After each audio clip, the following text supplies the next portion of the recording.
People were perplexed when His Majesty the King held out that now infamous olive branch towards Prince Harry and Meghan Markle, the former cable TV actress, to attend his forthcoming coronation over here on May the 6th at Westminster Abbey.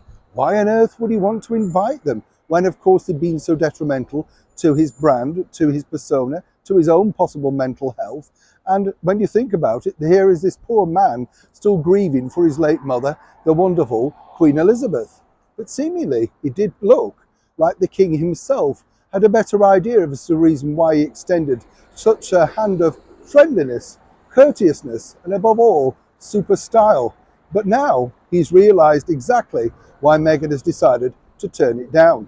As ever, let me explain. Good morning, Neil Sean here in the very heart of London. And as ever, lovely to have your company today. We've got a bank holiday coming up actually this coming weekend. We've got another one obviously the weekend after with the big Windsor concert. You know, it's a nice time, isn't it, to be having a bit of a break. We just wish we had the weather. If you can see all of this stuff flying around, it's not pollen, although it will be pollen, won't it? It's coming out, I think it's called Pussy Willow, something like that. Not quite sure. Beautiful tree though, but it's all coming up now, coming into my hair as well, making me look even more ancient.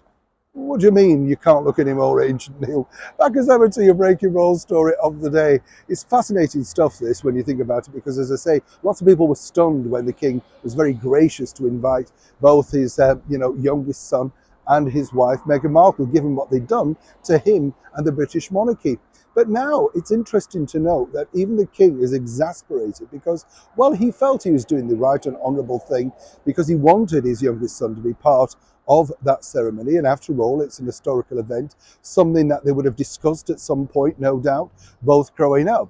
But then, of course, he received the news that Meghan had decided not to come over, not to bring her children, his grandchildren, who he barely has seen since their inception, you know. Fascinating when you think about it on that.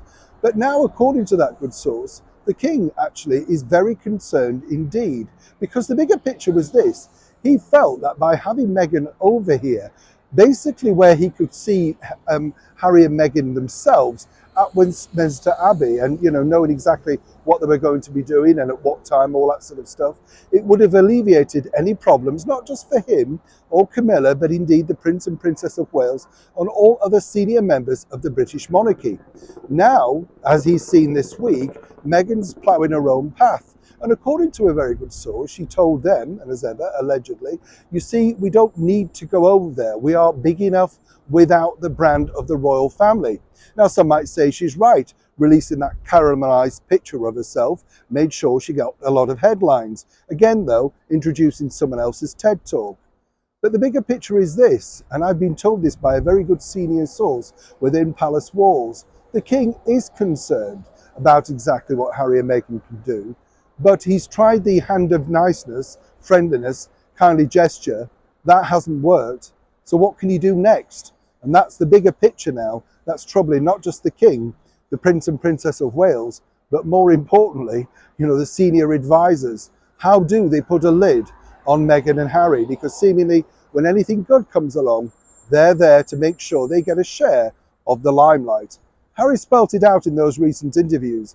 Meghan, though, is simply putting it into action, making sure, even on his big day, the king could lose the shine of his crown. It's a developing story, and as ever, when I know more, you'll know more. Neil Sean in the very heart of London.